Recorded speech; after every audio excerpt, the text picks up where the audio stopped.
Tension, পায়েতে মাথার ঘাম, ব্যস্ততায় কেটে যায় সকাল বিকেল। সারাদিন টেনশন, পায়েতে মাথার ঘাম, ব্যস্ততায় কেটে যায় সকাল বিকেল। রাত্রিরে বাড়ি ফিরে গৃহিণীর সমাদরে ভুড়ি ভোজ্যের ভেলি রকমারি রান্নাতে। জয় জয় গিন্নির হেসেল, জয় জয় গিন্নির হেসেল, জয় জয় গিন্নির হেসেল। নমস্কার বন্ধুরা, গিন্নির হেসেলের আজকের পর্বে আপনাদের স্বাগত। আজ আমি চলে এসেছি চম্পাদির বাড়িতে। তো চলুন বন্ধুরা, দেখে নেওয়া যাক চম্পাদি আজকে আমাদের কি রান্না করে দেখায়। আজকে রান্না করে দেখাচ্ছি আমি পটলের মালাইকারি। পটলের মালাইকারি করতে লাগছে খোসা ছাড়ানো পটল, তার সাথে তোমার সাদা তেল দিয়ে করছি, হলুদ, নুন, টক দই, চিনি আর সর্ষে বাটা, বাদাম বাটা আর নারকেলের দুধ আর কাঁচা লঙ্কা। তাহলে চলো এবার আমরা শুরু করে দিই। প্রথমে আমরা গ্যাসটা ধরিয়ে নিই।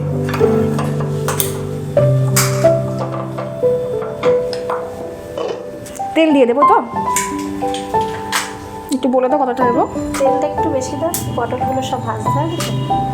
তেলটা একটু ভালো করে গরম হোক, পটলটা খুব ভালো করেই ভাজতে হবে, বুঝেছো? আমি একটু সামান্য নুন দিচ্ছি এই পটলের মধ্যে।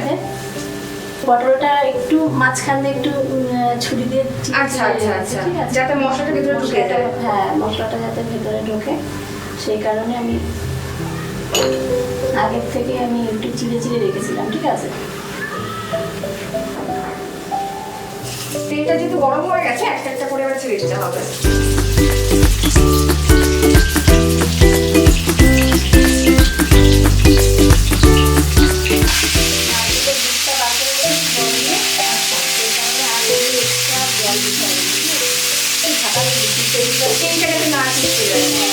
এবার দেখছি পটলটা কতটা ভাজা হয়েছে, ঠিক আছে?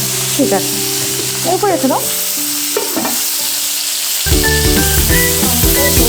বেশ সুন্দর বাদামি রং চলে এসছে কিন্তু পটলে।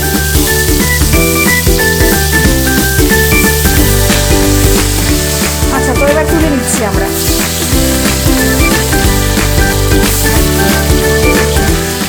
তেল দিয়ে দেবো তো?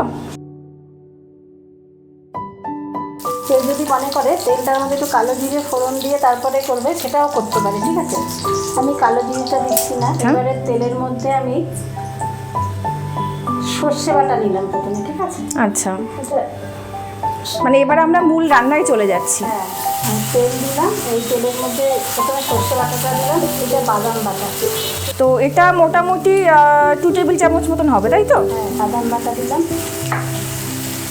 একটুখানি সামান্য তেলের মধ্যে একটু নাড়িয়ে দিই। গ্যাসের আঁচটা মোটামুটি লো থাকবে। হ্যাঁ হ্যাঁ, এইবারে আমি এর মধ্যে 2-3টে কাঁচা লঙ্কা দিয়ে দিলাম। আচ্ছা, আস্ত লঙ্কাই দিতে হবে আমাদের। কেউ যদি একটু ঝাল পছন্দ করে একটু ঝাল ছিঁড়ে দিল। তার মানে কিন্তু বাচ্চারা এটা অনায়াসে খেতে পারে, যেহেতু এটা সম্পূর্ণ ঝাল ছাড়াও করতে পারেন আপনারা। আর ঝাল খেতে চাইলে আস্ত লঙ্কা তো আছেই, একটু খাওয়ার পরে জ্বলে নেবেন। এর মধ্যে একটু এটা এবার সাদা সাদা হবে, ঠিক আছে? হলুদটা আচ্ছা, হলুদের পরিমাণটা এবার কম দেবো আমরা। দিলাম, একটু হলুদ সামান্য পরিমাণে দিলাম। নুনটা পরিমাণ মতো, রান্নার পরিমাণ মতো লবণটা এবার আমরা দিয়ে দেবো। যেহেতু অনেকগুলো পটল আছে। এর মধ্যে টক দই দিয়ে দিলাম 2 টেবিল চামচ। আচ্ছা, এবার আমার মশলাটা কষানো হয়ে গেছে, ঠিক আছে? আচ্ছা, তো এবার এগুলো আস্তে আস্তে দিয়ে দিতে হবে। আস্তে আস্তে পটলটা দিয়ে দিচ্ছি। একটা একটা করে পটল সুন্দর করে সাজিয়ে দিতে হবে। এটা পটলটা, যে ভিজে রাখা পটলটা আমি দিয়ে দিলাম। এবারে তেল মশলা দিচ্ছি, আমি এখানে ঢেলে দিচ্ছি। হ্যাঁ, নষ্ট করা যাবে না একদমই কোনো কিছু। এবারে পটলটা এবার একটু আস্তে আমি বাড়িয়ে দিচ্ছি। হ্যাঁ, যেহেতু পটলটা দেওয়া হয়েছে। এবারে পটলটা আস্তে আস্তে একটু মশলাটা এর মধ্যে দিয়ে একটু মাখাচ্ছি। খুব অল্প কিছু মশলা কিন্তু আমরা ব্যবহার করেছি এখানে, চিনি দিয়ে দিচ্ছি 2 টেবিল চামচ। যেহেতু আমরা বাঙালি রান্নায় চিনি কিন্তু মাস্ট একদম। একটু মিষ্টি মিষ্টি না হলে ঠিক কেমন দেখায়। ঠিক আছে, জল এমনি প্লেন জল দিচ্ছি না, ঠিক আছে? আচ্ছা, তো জলের পরিবর্তে আমরা নারকেলের দুধটা ব্যবহার করছি। সেখানে সামান্য আগে দিয়ে একটু নাড়াচ্ছি আমি, যেহেতু মশলাটা একটু কষাতে হবে তো, সেই কারণে পুড়ে যাবে না হলে মশলাটা। তো আমার মশলাটা কষানো হয়ে গেছে, ঠিক আছে? আচ্ছা, এটা পুরো দুধটাই এর মধ্যে ঢেলে নারকেলের দুধ পুরোটাই, মানে যা ঝোল যা হওয়ার এটা থেকে হবে। একটু শুকিয়েও যাবে নিশ্চয়ই। শুকিয়ে যাবে, পটলটা সিদ্ধ হয়ে যাবে। হ্যাঁ, একটু সাদা সাদা দেখতে হবে, খুব বেশি লাল টকটকে রং হবে না, ঠিক আছে? এমনি বোঝা যাচ্ছে একটু সাদা, যেহেতু নারকেলের দুধটা দেওয়া হয়েছে মেনলি। হ্যাঁ, তো আমরা কি ঢেকে দেবো এবার? এটা হ্যাঁ, এটা এখন আমরা ঢেকে দেবো।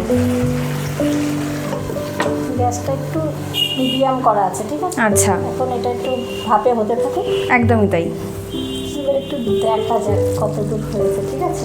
বেশ অনেকটাই হয়ে এসছে মনে হচ্ছে, হয়ে এসেছে। আর ঝোলটাও ঘন হয়ে এসছে। ঝোলটা আর একটু ঘন হবে। আর একটু হবে। হ্যাঁ, সুন্দর গন্ধ বেরিয়েছে কিন্তু। যদি কেউ ঝাল বেশি খেতে চায় তার জন্য আমি এর মধ্যে কাঁচা লঙ্কা গোটা, হ্যাঁ, যেহেতু গোটা লঙ্কা দেওয়া আছে, যার যেমন প্রয়োজন সে যে যেরকম ঝাল পছন্দ করে সে সেরকম ভাবেই রান্না করতে পারে। একদমই, যেহেতু আমাদের একদমই। লোকেরা ঝাল একদমই খায় না বললেই চলে। হ্যাঁ, বলেছিলে আমাদেরকে ঝাল তোমরা খুব কম খাও। হ্যাঁ, সেই কারণে আমি ঝালটা একটু কম দিয়েই রান্না করছি, ঠিক আছে? একটু গ্যাসটা সামান্য বাড়িয়ে দিচ্ছি ঝোল। হ্যাঁ, ঝোলটা টেনে নেবে তাহলে। আচ্ছা, তো চম্পাদি, আগেরবার যখন এসেছিলাম তো তুমি বলেছিলে তোমার বড় ছেলে গান বাজনার সঙ্গে যুক্ত আছে। তো গান বাজনার স্পেসিফিক্যালি কোন দিকে সে আছে? মানে সে কি গান করে নাকি অন্য কোনো? গান করে না, ও হচ্ছে লেদার ইনস্ট্রুমেন্টের উপরে রয়েছে। আচ্ছা আচ্ছা, ইনস্ট্রুমেন্টে। হ্যাঁ, এগুলো আমরা একটা 5-6 বছর আগে একটা ব্যান্ড করেছিলাম। আচ্ছা আচ্ছা, মানে ও বা তুমিও কি যুক্ত ছিলে সেই সাথে? ওয়াও, দারুণ একটা ব্যাপার কিন্তু। এটার মধ্যে এখন পুরোপুরি আমি ডিটাচ হয়ে গেছি। আমার আচ্ছা আচ্ছা, তুমি ওখান থেকে সরে এসো, কিন্তু ও সেই জিনিসটা ধরে রেখেছে। জিনিসটা ধরে রেখেছে, ওর এই সব মিউজিশিয়ানরা আছে। আচ্ছা বা প্রোগ্রামও করে, বাইরে বাইরে আচ্ছা, মানে স্টেজ পারফর্মও করে। পারফরমেন্স করে।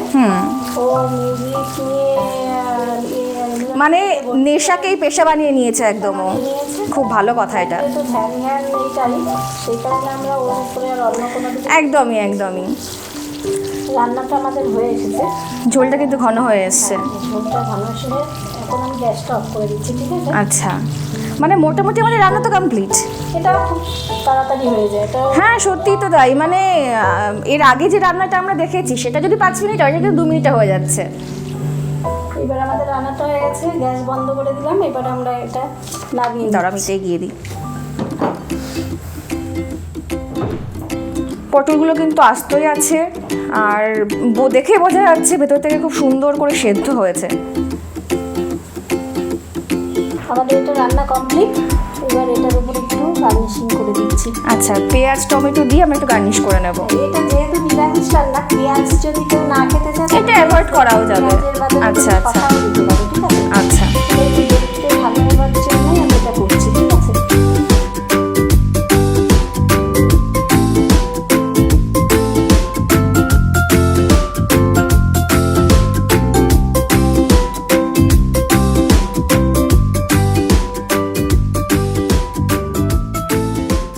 তাহলে বন্ধুরা, আপনারা বাড়িতে বানান এবং আমাদের কমেন্ট করে জানান কেমন হয়েছে পটলের মালাইকারি। জয় জয় গিন্নির হেসেল, জয় জয় গিন্নির হেসেল, জয় জয় গিন্নির হেসেল।